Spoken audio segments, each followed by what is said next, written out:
Welcome to Market Like a Hot Shot, episode 26, Mr. Feuda. What is up? It's our half-year anniversary. Half year and one. Well, no, because 52 weeks in a year, right? So 26. Oh, jeez. I need to go back Yeah, to school. can you believe that?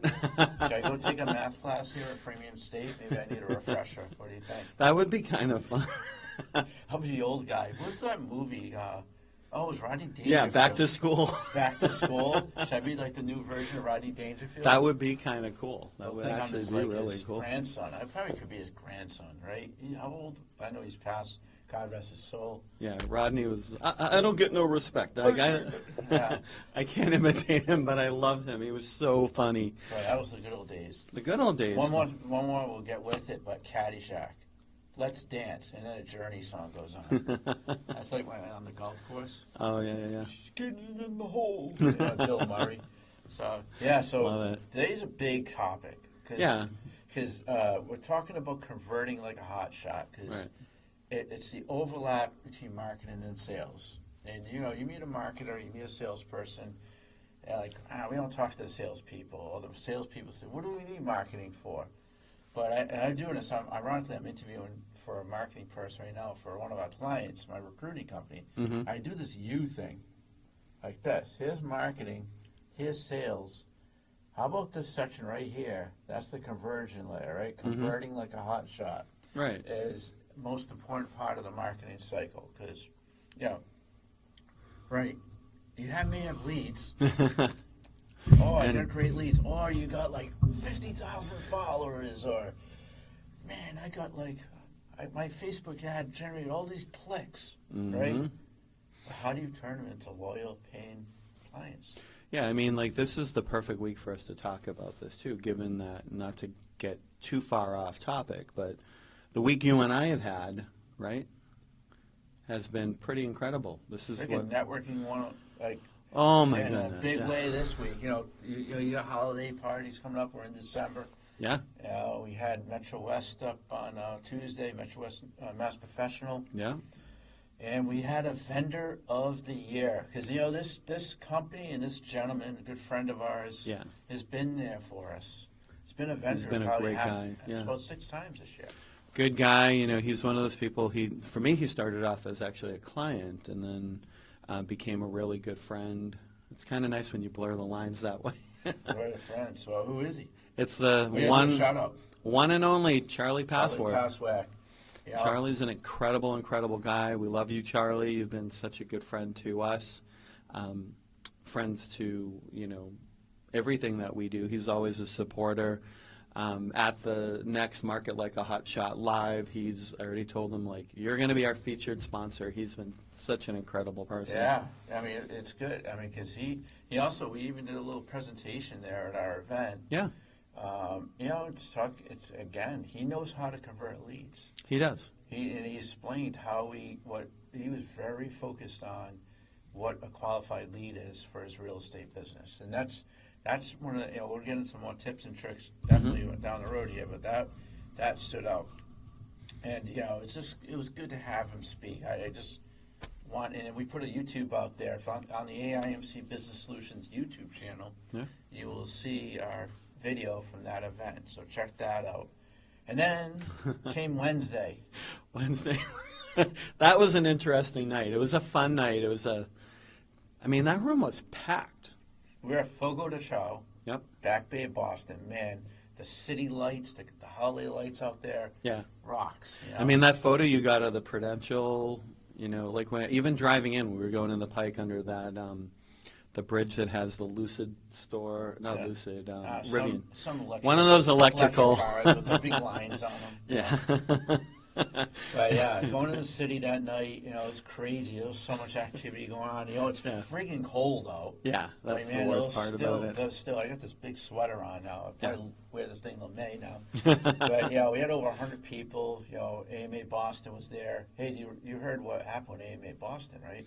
Yeah, big news that you were able to share. Yeah, we are gold, gold chapter. That's Chapter incredible. Center of Excellence. So, like, not only a huge shout out to you as president, but also Emily as Emily former president. Picosa. Yeah, Emily's incredible, so obviously we shout out to her. Shout out to Emily. I hope you hear this. Or she will hear this. She listens to us. Yeah, we love it. So that was great crew there.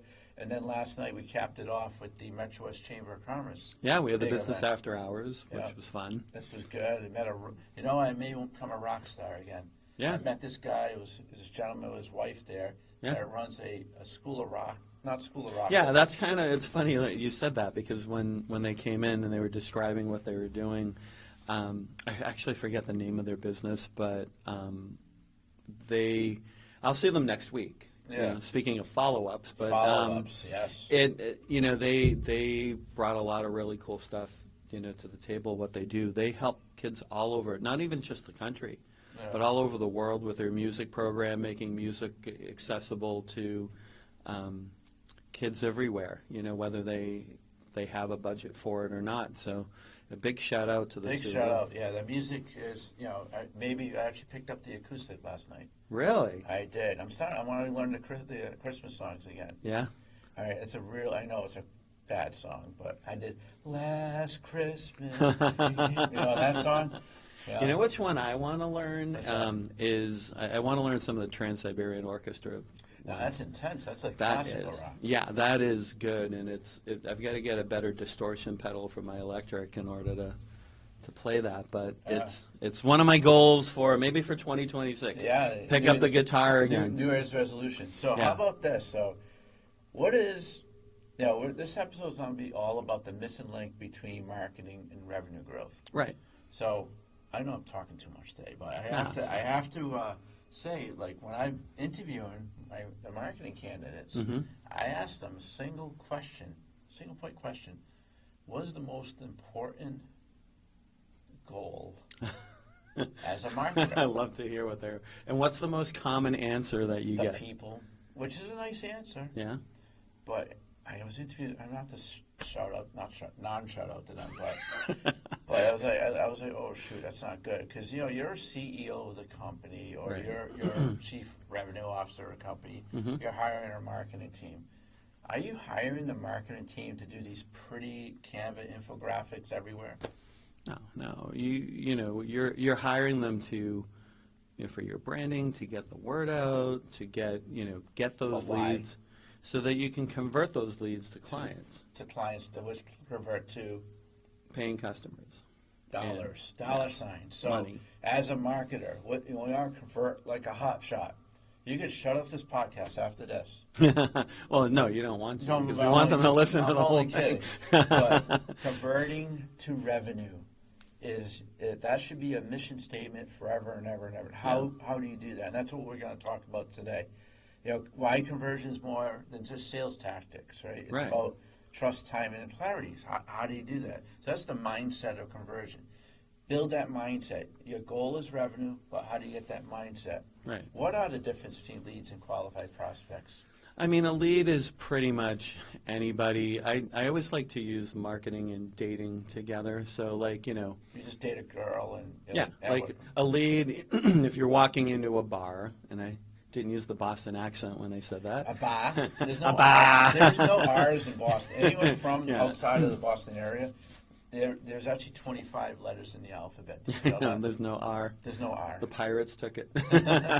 No, but I mean, seriously, when you go into a bar, your leads would be any female in there, but your qualified prospects would be people that are available. You'd have different criteria for them, and Yeah. that's one way to put it in a fun analogy. But I mean, your leads are pretty much anybody that you talk to that expresses an interest. Yeah. Where your qualified prospects are the ones that can, afford your product or service. They're the ones that, can make the purchase. So there's Well, they a can, but they difference. also have the pain. Yeah. They have you have a solution, and you have the solution for what they need. So how do you find out their need? That's the thing, is you got to ask a lot of questions. Questions. And that's something that a lot of people don't do. They just don't. You know, it's just that's it. That's where you have to interact. I mean, I hate this. Yeah, you know, you just spray and pray. Spraying and praying is not. It's a one-way communication. It's like, you know, we talk about direct mail. We talk about a Facebook post. You don't know. I mean, are your prospects there or they're not? You don't know if a prospect sees it or not. Yeah. So, hey, do you have? I heard you have a good little answer about a networking moment. Well, Yeah, I'm like thinking about all. It's like, you've only been to what, 4? How many events did you have this week? 3 this or 4? week, Yeah. I lost count. 4? I mean, like, yeah. I rarely have this many events. I had 5 this week, Yeah. and It's the like reason I it's like keep. the end of year, sorry to cut you off, but end of year push, and it's Oh, like my I think goodness. after the 15th, I'm done till the end of next Yeah. year. Yeah. So it's cracking. Yeah, I think I have like. Well, we have Venture next week, and then Venture I have Cafe, I the have 11th. Come see us. Yeah. CIC Cambridge. But I mean, like, the other thing on there too is it's just like, yeah, I've had so many events this week, and it's like I've got all these little swirls in my mind. But you know, often I'm at events, and you know, where there's other people that you know you start talking to, and maybe you're doing similar things, and you're having a conversation, and 3-4 people are involved, and you just sit there and you listen to somebody, and they just keep, you know, pitching and pitching, and you listen to them pitch and pitch. And by not jumping in and doing what they do, Yeah. listening to find out, like, you know, is this person that they're pitching to, even, you know, are they even qualified for their services? You know, like, you're in the, you know, you're in the recruiting space, and it's like, are these people even authorized to, you know, do they have the right amount of skills? Like, do they have the correct skill set to even apply for a job? With us, it's like, you know, I'll talk to somebody, and they're like, you know, they give us a lot of interest. So I'll listen and, you know, talk to them and learn a little bit more. And then I find out they're like, yeah, we're just kind of at the starting phase, and we're not really, we Yeah. won't have the funds to make a purchase for like 6 months. Yeah. So, like, they're not. I'll talk to you in 6 months. Yeah, I mean, like, that happens a lot, and it's like, that's by sitting there. You don't, like, spend all your time pitching them, but, you know, I do that a lot, not just at networking events, but in phone calls. It's just, you know, do you have a sense as to what time, you know, when you're ready to do something? What do you have for a budget? Are we a good fit, you know? Yeah, that's a big. I actually, you know, I've been in the staffing space for about 3.5 years now, and I noticed even this is an interesting concept: converting a candidate. Like, is a candidate going to convert and be able to get the role, right? Yeah. Match the role. And I used to be really bad at it when I first started. Now it's we have something called send out. Like, when you send when the candidate, the hiring manager wants to see the candidate. Yeah. And my send-out rate's way higher now than it used to be, because it's am I qualifying the candidate to be able to get an interview at the company? And it's the same mindset when you're a marketer. Am I qualifying this lead to be able to do business with this company, or to make money, or like the company has a service? So it's all about mindset. The mindset of conversion is all about that. You have to think about that before you go and spray and pray, right, as a marketer. So how about the funnel? Diagnosing the funnel. What's the stages of a funnel? Well, you start with your lead capture, which is your top of the funnel. It's all those channels, right, that you have, right? Yep. And then your next thing is your nurturing. So you You're nurture actually those qualifying leads. them, right? Yep. And then you give them the offer. You share your offer. That's when the pitch sort of comes in. So you notice it's after you nurture the lead. That's when you do the pitch. You don't do it at the lead capture stage, Right. which a lot of people do wrong, especially at networking events. All right, so the offer's coming in. Yep. The hardest part of all. Hardest part is closing. Closing. You got to get your Close those deals. You got to get your inner channel your inner Harvey Specter and close like a hotshot. Actually, that'd be a good topic for Harvey Specter. No. Harvey Specter like a hotshot. And then, you know, finally, and there's always like challenges at all these different stages, but then finally, once you've closed the lead, then you have to onboard them. And, you know, it's interesting because a lot of times people don't have processes for each of those steps in the funnel. I say you have to have You have to. I know you the have to. onboarding's the end, but that's Yeah. a big one. It's a huge one, and it's not done correctly a lot of times. So what's some common leaks though? You know, you have the 5-stage process we just went through. Yep. You know, there's some leaks. It's kind of like a hole in your, you know, I bet some people, poor people out there have some frozen pipes. Yeah. And they probably burst, and then there's a hole in the pipe, right? It's a similar concept. There's That's a hole. true. You know, you have the marketing pipe, you have a hole. What's some of them? I mean, one of the most common ones is that you don't have enough clarity as to what they're looking for. Like, you can still have a lot of info. So in one extreme, you've got like a whole ton of info that they send you, and you've got to weed through it and summarize it. And the other extreme is that they give you a bunch of information, but there's no clarity as to what exactly they want you to do with it. So that's a huge one. A big one that you know, we were talking about this earlier, Right. with all the networking events is one, you know. The big FU. Yeah. And I don't mean the FU you mean. It's called follow up, not the FU you thought it was, you smarty people out there. But following up cadence is big. Like, you know, all these events this week. Yeah. Man, that's what I'm going to be doing later today. I'm probably going to be at the office till like 9 o'clock tonight. Yeah. I got some follow-ups to do tonight. So Maybe we should order a pizza or something tonight, so because I think I'm going to be here yeah, late as well. Pizza's coming here, man. After my my lunch of chocolate chip cookies. Where are right? those cookies? I know. You ate them already? They're in I already the- ate them all. Oh boy. So then I'm a health and wellness guy, and this guy's eating cookies. I got some work. I got some follow-up to do with this year. I know. What do you think? It was funny when I walked into the room and I'm like, my bag of cookies. All right, you ready to go?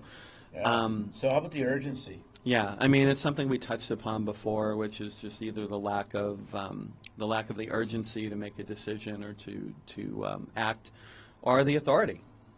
Yeah. You know, which reminds me of one of the most common negotiating tactics, the call to the higher authority. Call to the higher. Yeah. Let me check with my wife. Let me check with my boss. Let me check with my... As soon as they say that, I'm like, Yeah, all right, are you wimpy or what? You have to check with your spouse? yeah. Come on. Well, you don't need to communicate with your spouse, do you? We've both been married for 25 plus years. It's been a long time. Yeah, so it's like, my wife, no, I do talk to her. She's not killing me. Yeah, it'll just be like, you know, do you have to run everything? And it's funny because a lot of times it's kind of a high pressure tactic that some salespeople will make too, which is just that, do you really think your boss doesn't trust you enough, or your spouse? Mostly with the the family, spouse, significant other, but yeah. Got my tea. Does your wife let you have the tea? See, that's what I mean. So that's a good point. So, follow up and authority. And make all sure that. that they have the authority, because that's really the key. So. I know your business. One of the first questions you ask them is if are you a person of authority that can make a decision today? Yeah. Because again, you want to close. You want to convert the lead. And if the person of authority is not there, you're not converting that lead today, right? Yeah. So, big tip I would say. About we talked about your funnel and the 5 stages. You should audit your funnel like you audit your cash, your money, right? Your finances, because it's going to change. Yeah. Things change so fast now. So you should look at your 5 stages of the funnel, which are lead capture, nurture, offer, close, and onboarding. Go through those 5 stages on a quarterly basis, and you'll have a rock star funnel. Yeah. Right? Market like a Hotshot rock star funnel. That's the way it works. We'll have to have funnel like a Hotshot. I have an animal thought we were house. supposed to do funnel like a Hotshot. Yeah. Yeah, all right. We'll have to see. We'll have an Animal House background. Jim Belushi behind us. Yeah, with the funnel going on It's there. warm in here. What the hell? Yeah, I mean this is There's the a heat warm. of 90 in here? This is the warmest. It's funny, like in the summertime when we would come in and record this in It was here. freezing. Yeah, and it was like we'd be up in my office. I would be like sweating bullets up in my office. Then I come down here, and I'm like, holy cow! It's like it's like nice. It's like when you ever go to the supermarket in the middle of summer Yeah, and you freeze. yeah. You have to wear a heavy coat in the middle of July. You're over in the ice cream section. Well, not you. You'd be in the frozen food section. That's right. I don't eat ice cream now. I don't eat frozen foods either. Yeah. Yeah, stuff is nasty. So how about some conversion tactics that work? Yeah, so I mean, like, talking about things like, the personalized follow-up, that's a key. A lot of times, like, people don't do that They do follow-up to begin with. Dripify. I mean, I love Dripify. I'm guilty of it, but Yeah, I mean, that's not the way to follow up. Well, you saw all those responses that I just on a side note, but relevant, is that we've had hundreds of people reach out to us that want to be a guest on the show. Market like a hotshot. Holy cow! It's like I ended up filtering them today. It was like 215 messages. Whoa. To the Hotshot email that we set up. So I just sent out a couple dozen today replies, and as I was going through, I'm like, replying back, and I'm like, oh, this name film sounds familiar, because they set up those auto drip campaigns where they just type in the podcast name, the name of the host, some basic info, and then click a button, have AI do all the work for them. But yeah, I mean, those campaigns can be quite annoying, but they're also quite effective. Yeah, so personalized follow-up. And how about authority positioning? This is another big one, because using case studies, testimonials, social proof. You want to, again, you're converting a lead. You have to be an authority. If you're not an authority in what the lead needs, you're not going to convert. Right? Last night, again, we always work these shout-outs in. Just shout-outs. We were talking with Mary Kate Feeney, who I don't know if you had met her. The framing hammer? Yeah, she writes the Hammer. Mary Kate, and her office is like right across the hall Should we from throw here. a rock at her right now? She's sleeping in there? So Mary Kate is wonderful. She and I do a workshop downstairs every month together, and us doing that, I've had so many people that have come to those workshops, and they're like, "Wow, you're clearly an authority." That's their words. Yeah. And I mean, that's always a good way, is by doing workshops. Obviously, you want people to show up for them. Like anyone can do a webinar. Your last one sold out? Our last one, we actually ran out of space for it, which is really exciting. People were sitting up on, hanging from the chandeliers and stuff to check you guys out. No, but I mean, like we had to close the door because we were going over some things. So, but yeah, I mean, like showing that you have that authority is incredibly important. And it's like, if you think about it in real life, right? Like, if I tell you how great I am, you're just going to be like, yeah, whatever. But like, if somebody else comes up to you and tells you how great I am, it has a heck of a lot more impact than referral-based marketing, man. Yeah. So how about the power pause? I heard rumors out there. This is your signature move. I know. It's one of those things where I took Dale Carnegie many years ago, and there's stuff that you learn in there, like you don't always have to talk right away. And I tend to do that. For a while, I've been working on this lately to stop doing it. It's helped me a lot, which is that you don't just jump in and start trying to solve people's problems. You let them talk. It goes back to what you said a couple episodes ago. We have one mouth and two ears, and there's a reason for that. It's the most successful people. I notice this. I read people all the time, leaders. Right. They're quiet. That's true. They're very, when they meet somebody, they're there. They're just taking it in. And I think that's an awesome concept. You don't want to be that loudmouth, ripping out stuff out of your mouth like 90 miles an hour. You want to be that person that sit back, and that's the power pause. That's the James Feudo signature move. When you meet James, he's going to listen to you, because you have to listen. You want to, again, going back to what we're talking about today, convert like a hotshot. You got to make sure, you have to make sure that person, that lead, is convertible. Right. And you want to listen to him. So, it's bottom line. Offer design.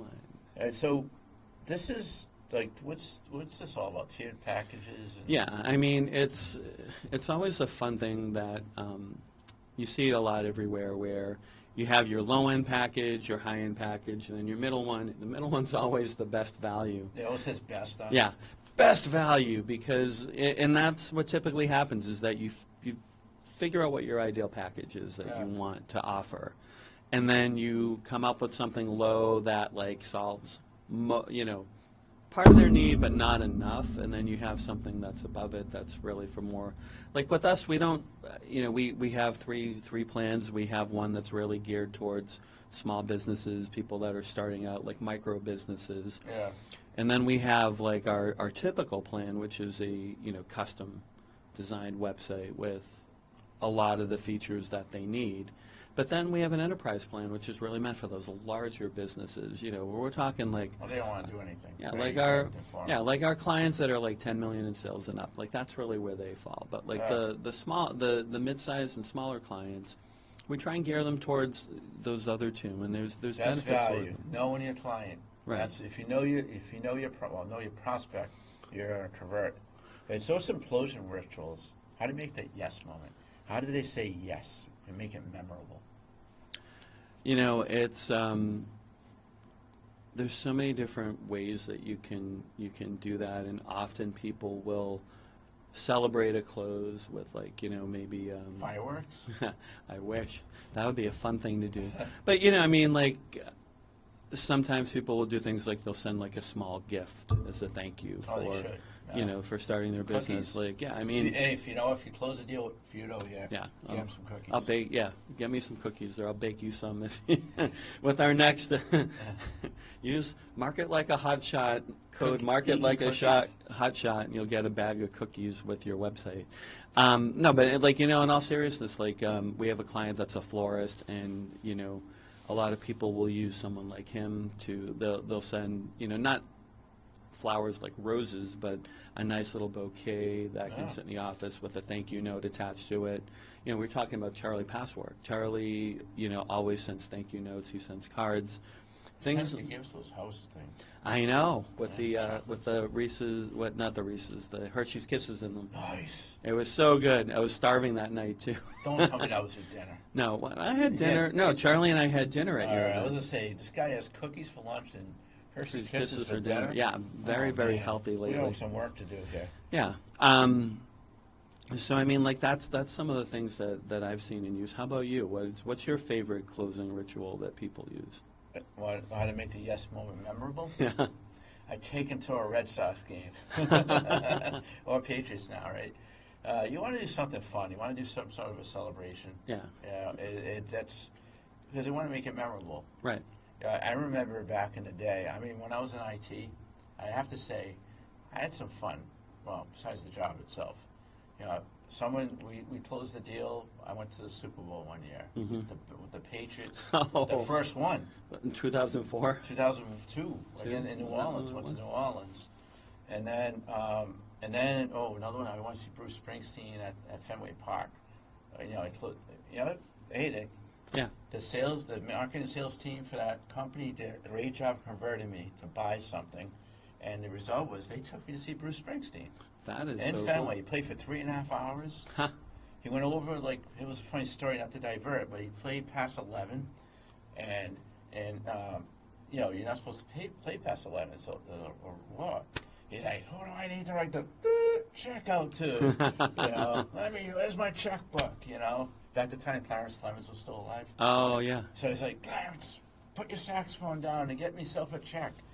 Where's the city of Boston, So that's I know I'm diverting here, but it's you have to do something memorable to celebrate the closing ritual there. Yeah, and it doesn't always have to be something huge either. It could be something as simple as a thank you note, but letting people know that you appreciate their business, that's a win for you, and it also helps them.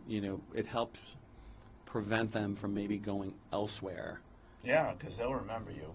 Yeah. And I do that a lot, even in my recruiting business now. I try to, from a candidate and, of course, client side, is take that extra mile, especially when you close a deal. After you close a deal, have a good celebration, Is somebody here? I don't know, I keep seeing all that. I keep seeing something out the edge of the window that keeps flashing a light in here. Is there a bird flying by out there? There's something funky happening out there. Great stuff here happening at the Freemium State Innovation Center podcast studio. It's never. If you wonder where we are, that's where we are. Yeah, there's always an adventure every episode. So what's the Hotshot mistakes to avoid? A common one is over-explaining, and that's when you talk too much. Yeah, Absolutely. Wow. I can give an example of that right now. Me? No. I was going to say I tend to do that, but yeah, I mean, I've actually seen it happen where people have over-explained themselves out of a job or out of I've seen that before. Yeah, so I mean, it's just like going in, give people it's trying to find that Goldilocks zone where you're giving them enough information to make a decision, but not so much that they're like, oh wow, I got to consider this and let me get back to you, and so Yeah. You don't want that, right? Yeah. How about chasing every lead instead of qualifying? Oh my Lord! Yeah. If you haven't started listening to us so far, I don't know, we're 3/4 the way through wherever we are. If you're just not qualifying your leads, why bother getting leads? Right. If I get one more email from some company in the Philippines about I'm going to get you more leads, how do you know my business? Have you ever seen any of those emails? Oh If my you ever goodness, if you ever get prospected by one of those companies, run. I'm telling you right now because they don't know your business. How are they going to qualify those leads? right. I mean, I get lead qualification emails probably 2-3 times a day. I get cleaning company emails, surprisingly. You know what I do? All right, this is make me laugh. Yeah, make you laugh, right? Yeah. So my internet marketing business, we sell cleaning products. Yeah. So they, cool. Why don't you Here. buy my product here? Spam them back. I put a link to it. Say buy Yeah. this. Well, it's funny because I used to use, before I started renting out of this building, I used to use a P.O. box for my address. And I still am listed somewhere with that P.O. box. And people will tell me, like I had a solar company reach out saying that your office at 330 Cochituate Road, the building there is a perfect candidate. And I'm like, It's the friggin' post office. yeah, I mean, that was my thing. I'm like, go over Come to the on, post office. be and- smart here. Yeah. You have to not chase everything.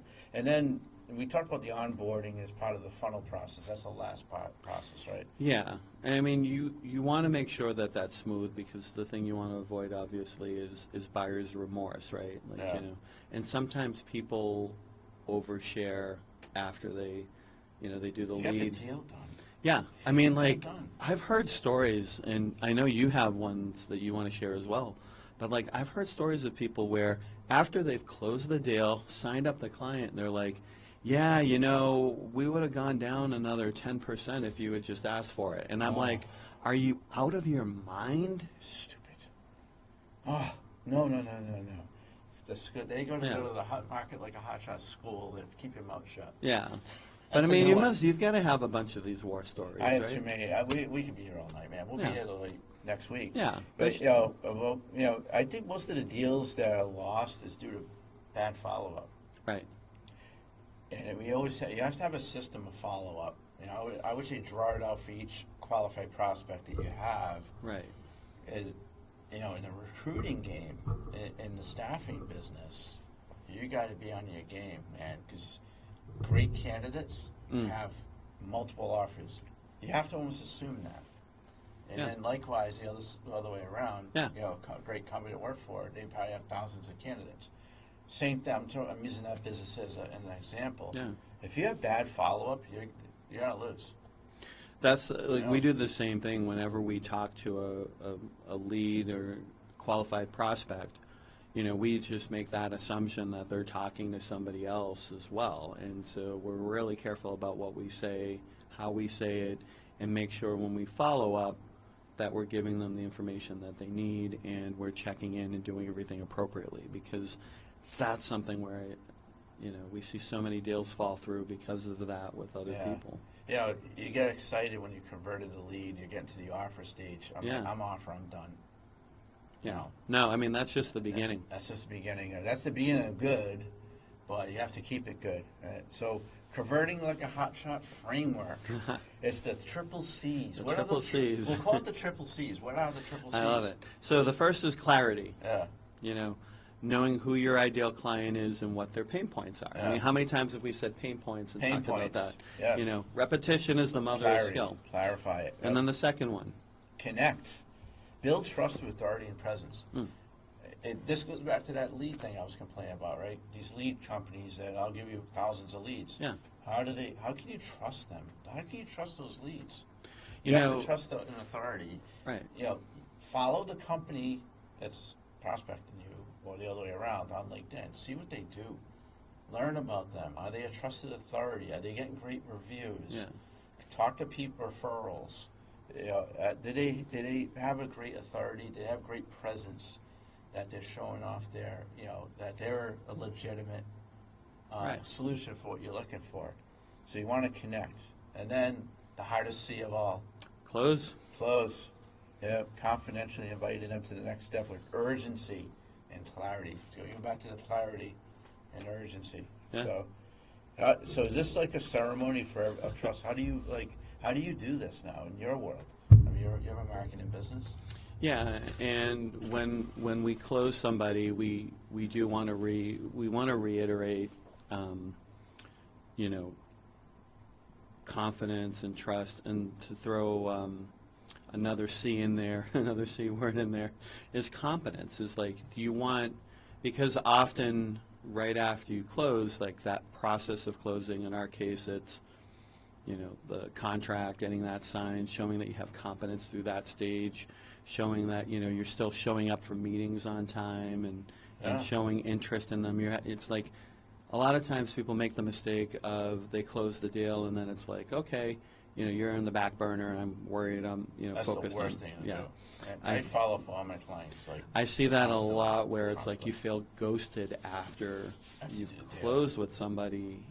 That you in our case, like some of the vendors, people I've worked with, that you sign the deal, and then it's like they're impossible to reach, but they pick up on the first ring when you're still a prospect. So you want to avoid something like that, and you want to show that trust that they think they're getting is there, and make show them that's a real thing. So that's how you convert like a hotshot, my friends. Right. So what's some big takeaways as we land that plane in Framingham International Airport? There's no airport in Framingham, by the way. There's one in Marlboro, though. Marlboro, that's gone. Now it's is a it? housing development. Oh, wow. I think they're building something like that. So you can't land a plane anywhere near here, but let's land the plane. Yeah, so I mean, like one of the things that you mentioned is how you should audit your funnel quarterly, and if you haven't audited it in a while, that's something that's a takeaway that I have. You should always identify at least one place to fix. Right. There's always going to be. Don't think you're ever going to have that perfect funnel.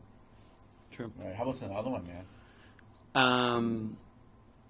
One of the other things that I would recommend you do is really take a look at your closing process and make sure that you're not over-explaining, make sure that you're not doing anything to damage that. That, to me, it's so hard to get to that stage, and once you're at that stage, you don't want to wreck it. So that's something it goes back to auditing your funnel, but really auditing that close piece. And then this might lead to a future episode, right? Right. Onboarding and retain.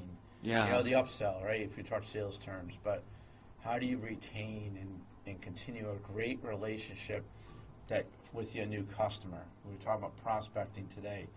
Maybe in the future, retain like a hotshot. I think it's going to be a future episode. What do you think? I think so. I think that's going to be a good one. Yeah, we have so much information. I'm glad for everybody to be out there, listening to us on Market Like a Hotshot on. We'll go through it here. Ready? Spotify, Amazon, iHeartRadio, and Apple, and then our beautiful Italian faces. Beautiful Italian faces on YouTube, right? Right. We're so make sure that you subscribe, comment, share, like. We'd love to hear back from you. We like the comments because this is going to that'll build an engagement. And then, last but not least, it's the holiday season, James. Yeah. Did you get your wife a Market Like a Hotshot hoodie yet? Get everybody a hoodie. Yeah, just go to marketlikeahotshot.com. You'll see our merch link right there. Great time to go shopping, man.